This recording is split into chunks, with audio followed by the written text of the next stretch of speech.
I am Anil Kumar. Welcome to my YouTube channel and the website Global Math Institute. In this video, we'll discuss some interesting questions from past test papers of Edexcel. These questions are shared by my student, Amy. I hope it will be a learning experience for you. How do we solve examination questions? Let's take these questions one by one. Hi, Amy. How are you doing? Hi, sir. Yeah, I'm all right. Thank you. How are you? Very good. Very good. So how is Christmas holidays going on? It's year 13 now, so it's being quite busy, not like my previous years where I could relax a lot because of the exams that are coming up. So yeah, all my friends are in the same boat here. But yeah, a lot of practicing and prep, but at the same time trying to relax. So yeah, Good. trying to get that balance. Good balance. That's nice. Yeah. Okay, so today, what do you want to practice? I was hoping if we could do a bit of like moments and a bit of mechanics side Mechanics. of Sure. maths. Yeah. Sure. So can you tell me what is this curriculum called, which includes mechanics and moments? So it's just the A-level course, which includes like the mechanics side, which is split into like, so we have a paper at the end of the, like in May or something now, which will have a statistics and mechanics paper, and it will be split in half. So yeah, these are the topics, like physics-based kind of questions, they come under mechanics, and then statistics is more like the large data set and probability and stuff like that. So yeah, they'll split. So let's look into mechanics. What do you have? All right. So I've done one, but I don't mind if we do you want to go through, because I think there's quite a lot of questions in this. Okay. We can start at two. Yeah. I thought we'll start with one. That'll be easy for me. Oh, you think? Okay. Oh, no, right. no, that's okay. If you've done that, that's okay. No, I don't mind. I was No, just no. yeah. No. We'll continue with the. Okay, so one, you tell me how to do. Can you please read the question? Yeah. So a light seesaw is 10 meters long with the pivot 3 meters from the left. So a 4 kg weight is placed on the left-hand side of the seesaw. So write down the anti-clockwise moment about the pivot. So anti-clockwise, we moment equals the force times the distance. So you'll just do 4g times 3. G being 9.8. G. Newtons. So this is due to force, right? Yeah. I got 117.6 Newton meters. 10 Newton meters, sorry. Newton meters, right. So that's done. Next part. Part B was just saying a force of magnitude, force like newtons, is applied to the right-hand side of the seesaw. The force acts vertically downwards. Write down the clockwise moment about the pivot due to its weight. So we know the whole thing is 10 meters. They've given us that part of it's 3. So from the pivot to the end of the right-hand side, it's 7. So then we just do force F times 7. So 7F Newton meters. Correct. Part C, find the value of F for which the system is in equilibrium. So that's where we want to make the two parts equal. So 7F has to equal 117.6. So force equals 16, well, F equals, 16.8 newtons. Okay, good. So we got the value. That's good. So you got all the marks. Sorry, yeah. Let's clear this. Let's move on to the next question, please. All right. So do you want me to zoom out a bit, or is that all right? No, that's good. That's good. No problem. Okay. So Alice, who weighs 50 kg, sits on the right-hand side of the light seesaw. Bob, who weighs 80 kg, stands on the opposite side at a distance of X meters from the end. The length of the seesaw is 4 meters and it pivots about its center. So part A, draw a diagram showing the forces acting on the seesaw due to the two people. Label the value of each force in newtons. Okay. So Yeah. yeah, is it just like 80G, 50G, and then the reaction from the pivot, or is there more to it? Yeah. So reaction. I'm not really sure what they're asking, to be honest. Okay. Basically, these two, it seems it is in equilibrium because when they show it straight, so that reaction, we just write are they? It doesn't matter. So okay. So draw the diagram showing the forces acting on the seesaw due to two people. Label the value of each. So you got 50G, 80G. That's correct. And force acting. Okay. Now next part. So write down the total clockwise moment about the center in terms of x. Clockwise. So, clockwise. So this will be counterclockwise on this side, correct? Yeah. That will be clockwise. And so clockwise moment will be what? Let's multiply and write down, right? Yeah. So clockwise Will be 50G times 2. 80G times 4 minus 2 minus x, right? Oh, yeah. So that is counterclockwise, and the clockwise is this. So this will be negative, and that is going to be positive, which is 50G times 2, correct? Yeah. Right. So this is net. So clockwise will be net. So add them. Wait, so just a quick question. So how do we know? So we're always taking clockwise as positive then? No, it is your convention. You can say clockwise is positive, is counterclockwise is positive. But internationally, counterclockwise is positive. In your book, clockwise is positive. Is it okay? Yeah. So, yeah. But you can say now you have to write down. Let's say clockwise, you are treating as positive. Is it okay? Right. It could be anything, right? So in this particular case, so actually that's why I went to this first. You know, I have a habit of going to counterclockwise first because I keep that as positive. Right, right. Now, since you need clockwise moment as the net result, we'll keep clockwise as positive and then work it out. Is it okay?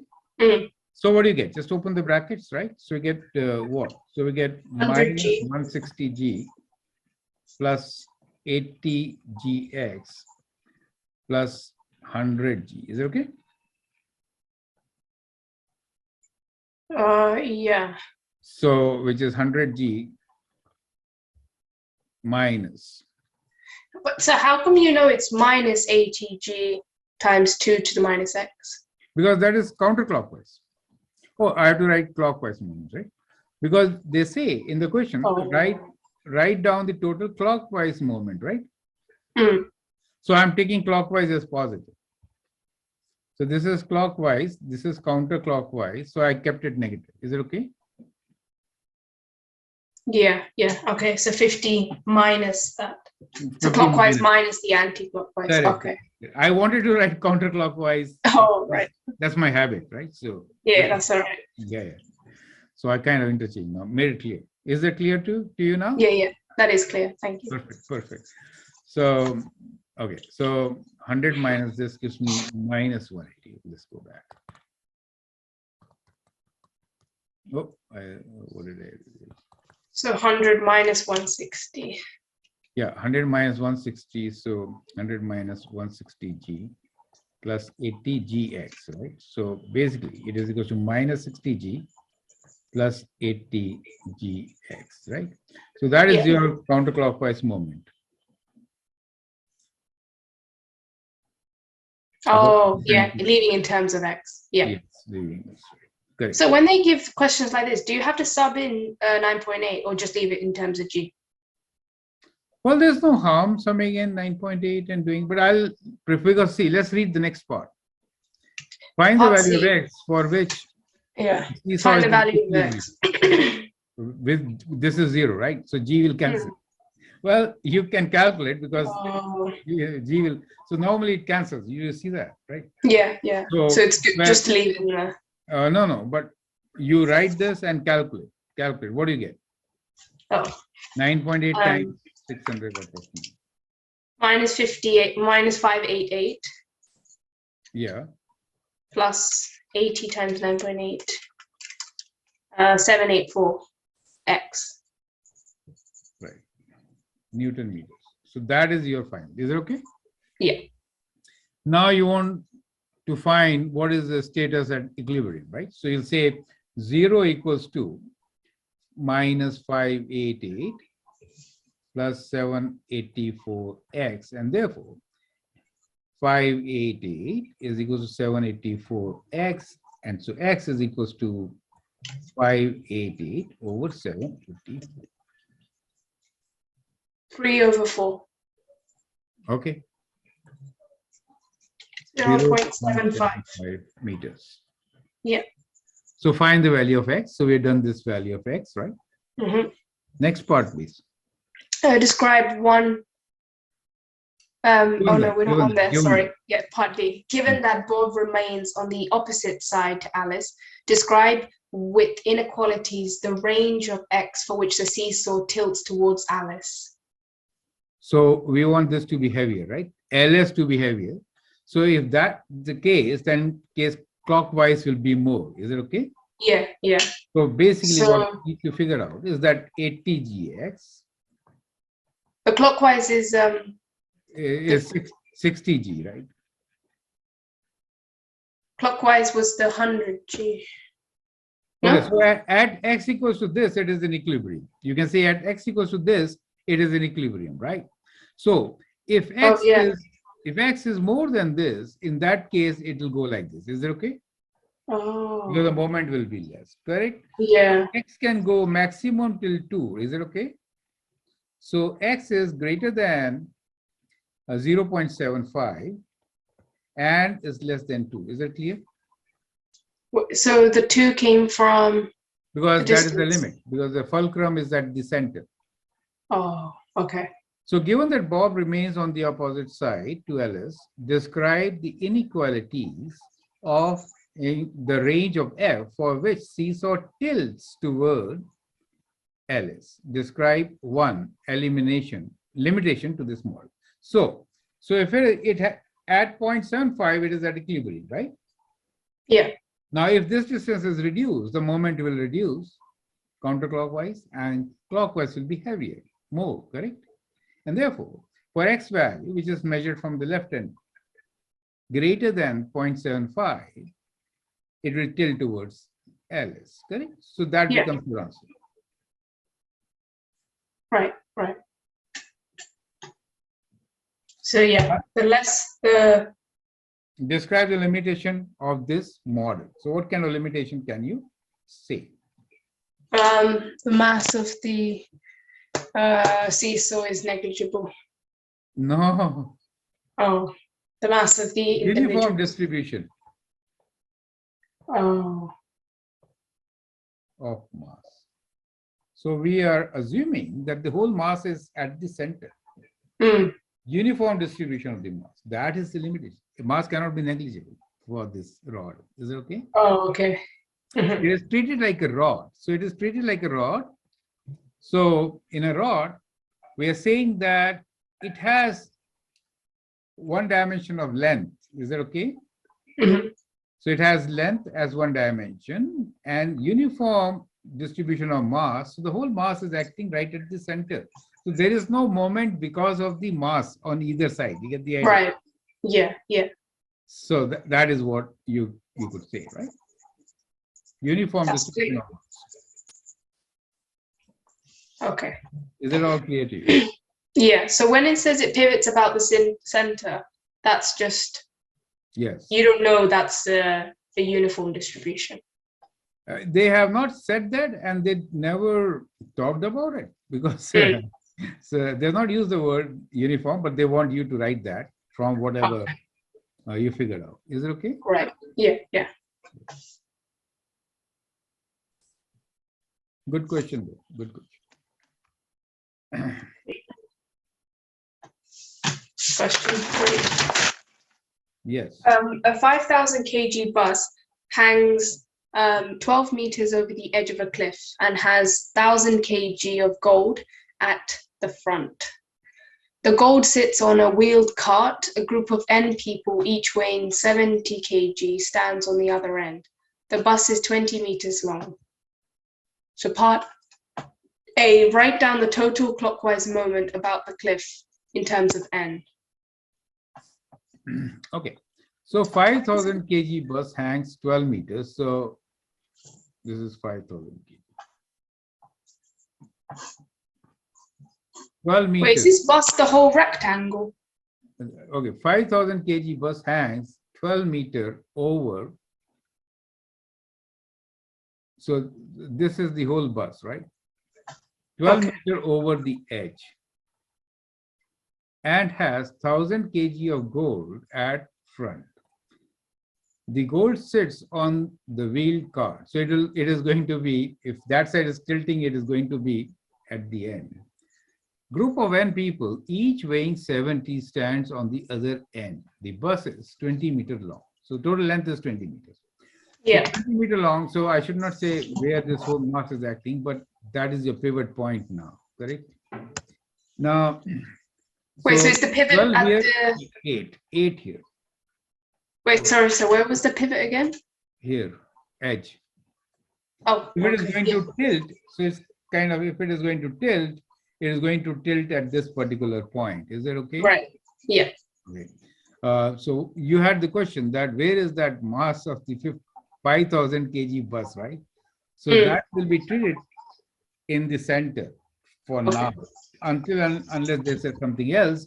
That is to say, it is going to act at 10, not at 8, right? So that will, let's read the question first, okay? Continue, please. A. Part A, write down the total clockwise moment about the cliff edge in terms of N. Good. Now, since they did not say anything else, we'll assume that the mass is right at the center. So it is acting at 10. So it is acting here. Do you understand that 5,000? Yeah. It's acting here, right? So it is 5,000 G, which is acting here. And that means it is about 2 meters from the pivot, right? So this distance is 2 meters. Yeah. Now you write down the moments. Write down total clockwise moments. So we say clockwise positive. Mm-hmm. So clockwise is positive. Because we want clockwise moment. So clockwise moment is due to gold. So the gold is how much? 1,000 kg gold. So it is 1,000 kg. So 1,000 G gold, which is 12 meters. So 12 meters minus 7 people. That means, 3 people is 70 kgs. 3 times 70 times G, which is, take away 12 from 20, which means 8, right? So that is your clockwise moment. Is it okay? Yeah. So I written moment. Wait, what about the... So and no. plus, yeah, and plus 5,000. This is also clockwise. 5,000 times 2. Times 2. You are right.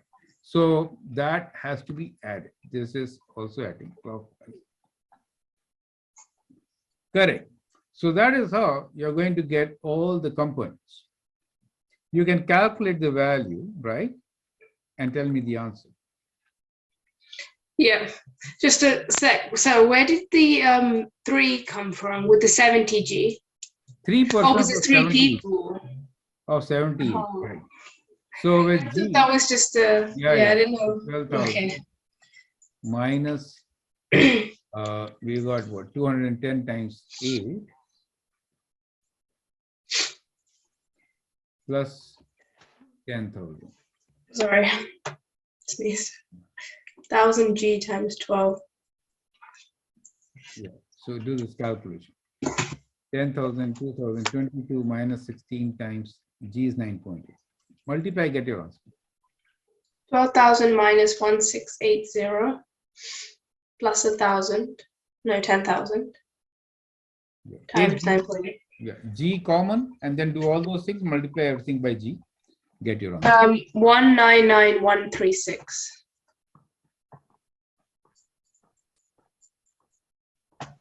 Okay, so you got a clockwise moment, which is positive in this case? B.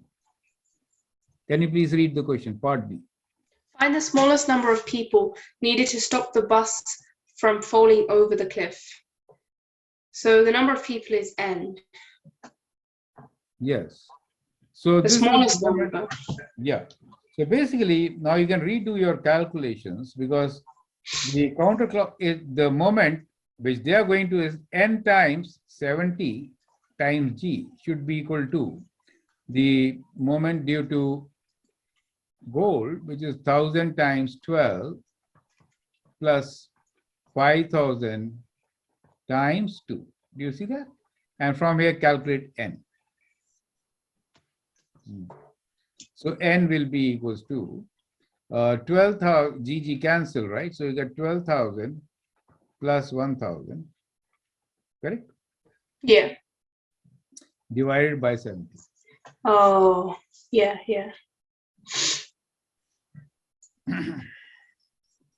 So it's better to use the independent calculation for part B, because if you have done calculation mistake in part A, you should not carry it forward. Right, okay. So 12,000 plus 1,000 divided by 70. 185.7.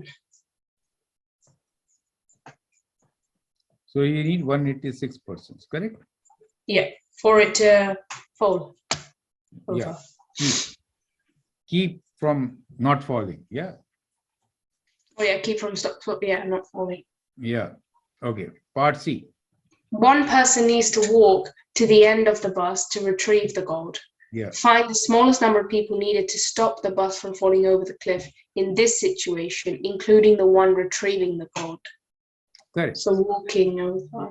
So if one person walks over, then the only thing changes here is that the clockwise increases by 70, right? Oh yeah, yeah. So basically this clockwise moment now is 1000 times 12 plus 5000 times 2, right?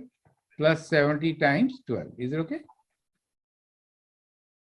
Yeah. Because that one person goes to this side, and that should be equal to, we don't know what this n is. And This m now this time, correct? Times 70. And g has cancelled. So I'm not writing g. Is it okay? Or let me write g here. We go, right? wait, why did G cancel? Well, moment will be mass into gravity, right? So Oh, you mean, yeah, on both sides it will cancel. like this, right? Right. Now you do this calculation, divide by 70, get your answer. Oh.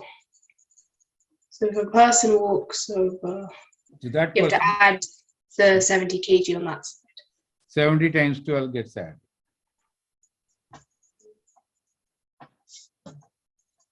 So I just write. So how come you change the variable to m?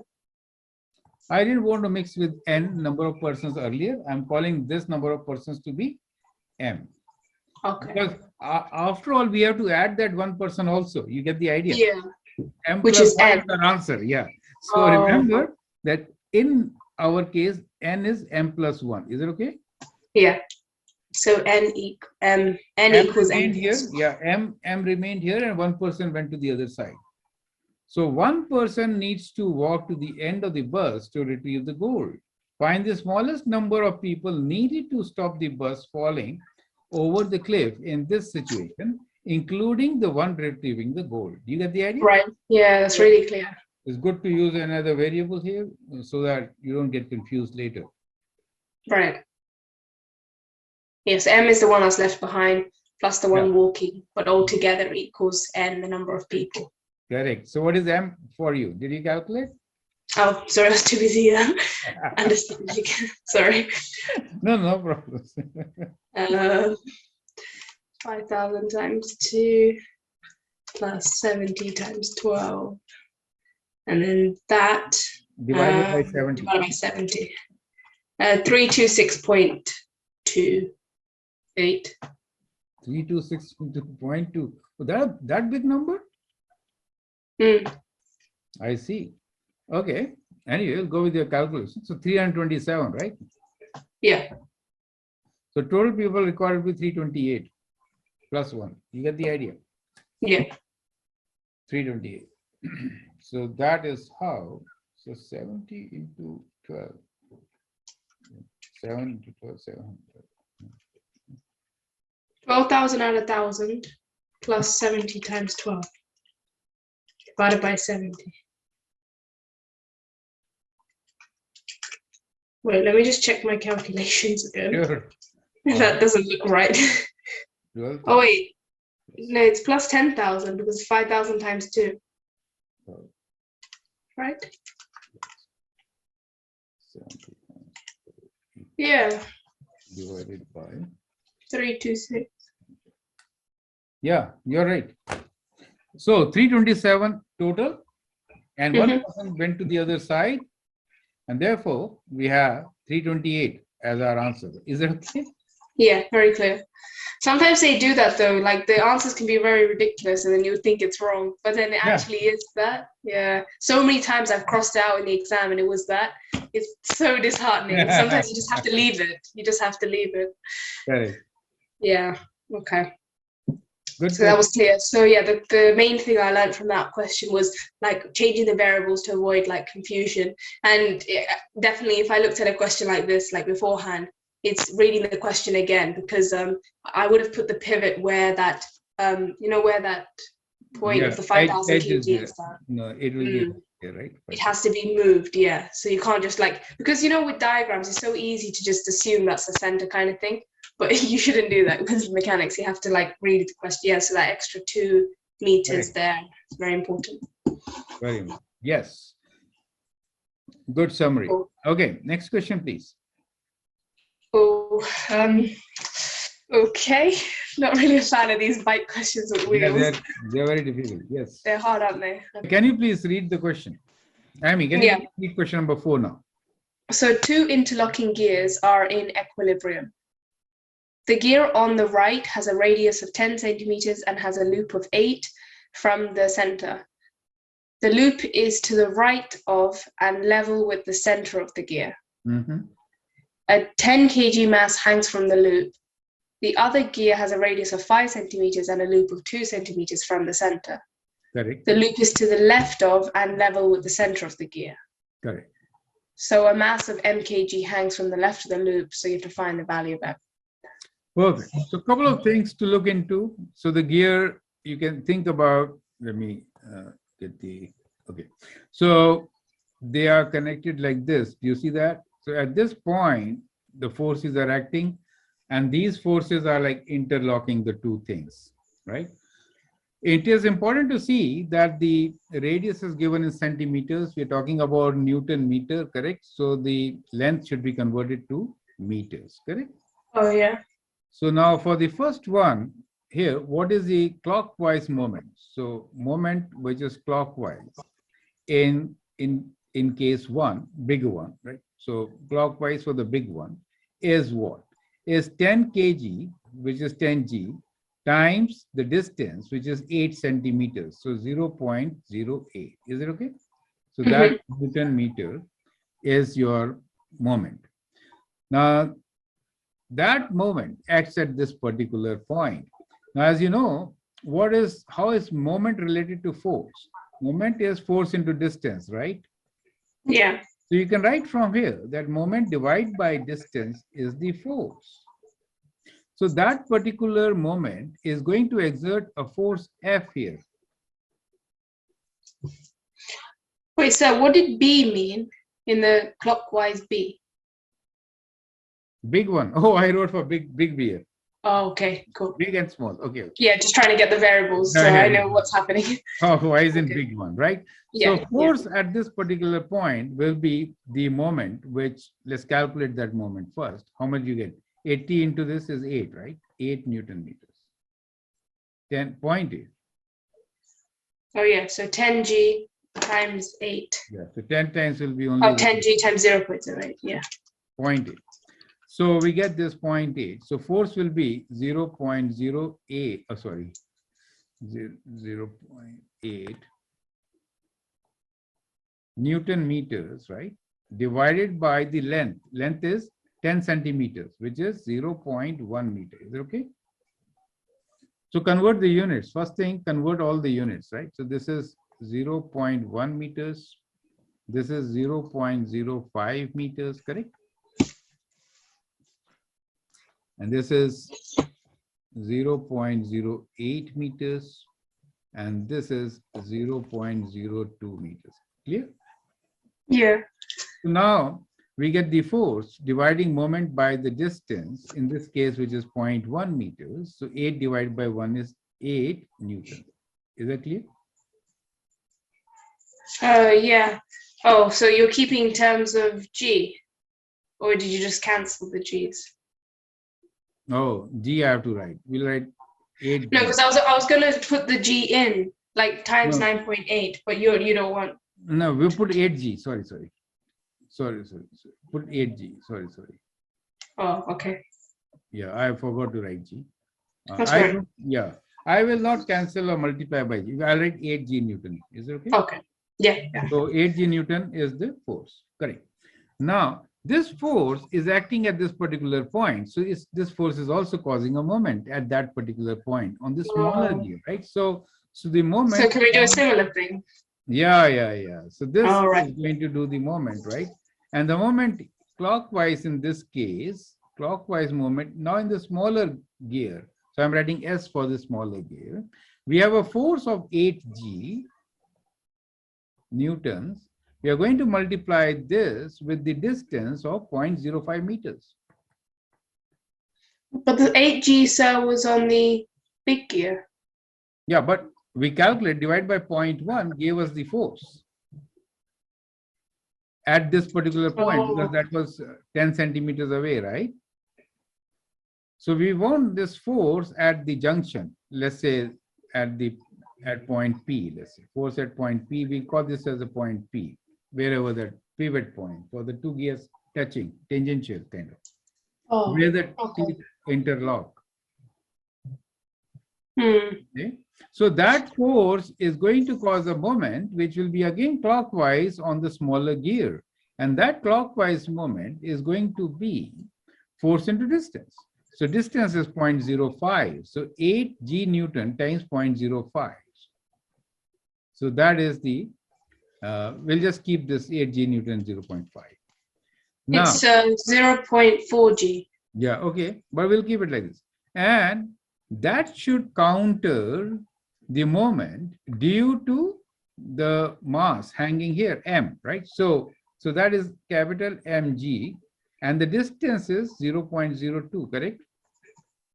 So that should be equals to 8G times the distance of 0.05. Is that clear to you? I just didn't understand how you got the moment of the small gear, like the 8G times 0.05 part. Okay, so we have a force. Because of this moment, there is an external force being applied to the gear at this particular point. And the quantum of force is moment divided by the distance. Yeah. So the moment calculated was 0.8 G Newton meters, and I divided that by 0.1 meters to give me the force at this point. So now I have a force at this point, which is 8 G Newton meters. This force is going to cause a moment. It is acting 5 centimeters away, that is 0.05 meters distance from the pivot. And how is that force attached to the 5 centimeter one? Because there are gears. Gears are interlocked at that particular point. So it's not attached to the 2 centimeter one at the 5? No. At 2 centimeters, there's additional weight hanging. Oh, okay. Correct? So that's how it is. Right? It's a bit hard to picture. Yeah, it is kind of... No, I understand yeah, I've seen how gears interlock. Like, I understand that part. It's just seeing it like that, how it's related to the 5. Kind of a special way. Okay. Yeah, so the gears must be moving, and they must have kept something here, groove here, in which there will be something hanging, right? So you could have it. Okay. Now, so the clockwise moment will be 8G into 0.05, which should counter the mass and 2 centimeter away moment, which is capital MG 0.02. Yeah. So from here, you can simplify, right? So GG now cancels, correct? And the mass basically is 8 times 0.05 divided by 0.02. 0.02. So now It's it's very 20. easy calculation, right? So first take away all the decimals, and then 2 is 4, and 4 times 5 is 20. Is that okay? Yeah. And we're talking about mass, so many kg. That is how you're going to calculate the mass. You Oh, see, number of steps are involved in this. This is not a straight yeah. question. That was a bit hard. It's a very hard question, and it's worth 10 marks for a reason. You get the idea. Yeah. So make a note of, see, in most of the cases, we have been only calculating the moment. Now here we have a backward calculation. We are trying to figure out the force due to the moment. We had to rearrange that formula. Yeah. That's why we did moment over distance. Yeah. So that is kind of key to it. Is that clear to you? All right. Okay. So we can end the class here with your brilliant questions. Can you summarize what did you learn today? Yeah, so I learned a lot from the beginning. So yeah, forces and everything. We did our standard questions before, but these ones are a little bit more application kind of based. So the first question we did was actually our standard question, where we just do, because they're all perpendicular to our plane, so we just simply take our force and times the distance to get the moments. And when they're in equilibrium, we're just trying to make the anti-clockwise equal to clockwise and then solve. But as we went through, they kind of got harder and a bit more like different applications of them. So in the second question, it was more about the part that I didn't really get was the limitations of the model. So you can't just assume that it's uniformly distributed, the mass, even though it says pivots about the center. Nowhere did it say that it was evenly distributed. So that's one of the limitations that you have to bear in mind. And then part 3 was that bus question. And yeah, it was just applying putting other variables in just to sub it in so that you ensure that you're not trying to confuse anything. And also I haven't met questions where they say people like walk along. So adding that like 70g, which was that individual, and then times that distance, but on the other side. So that means the clockwise motion, they will all change. So knowing that tip will be really helpful in the question when if there ever comes similar question will come up. And then in your final question we did was it was like yeah. gears. So it was at an angle. Interlocking. So we calculated the moment, the force, moment, and then equated the moments to get the mass. So it was a brilliant question, very good question. Yeah. Right. That rearranging the equation as well, which we don't usually do. It's always like moment equals force times distance. So you never think to rearrange it. So then, yeah, that was tricky. But I think I kind of got an idea on if a bicycle question comes up with a wheel or something, at least I know somehow what to approach. Yeah. So thank you so much, sir. My pleasure. Have a great day. Enjoy. And you, sir. Thank you. Bye, sir. Thank you.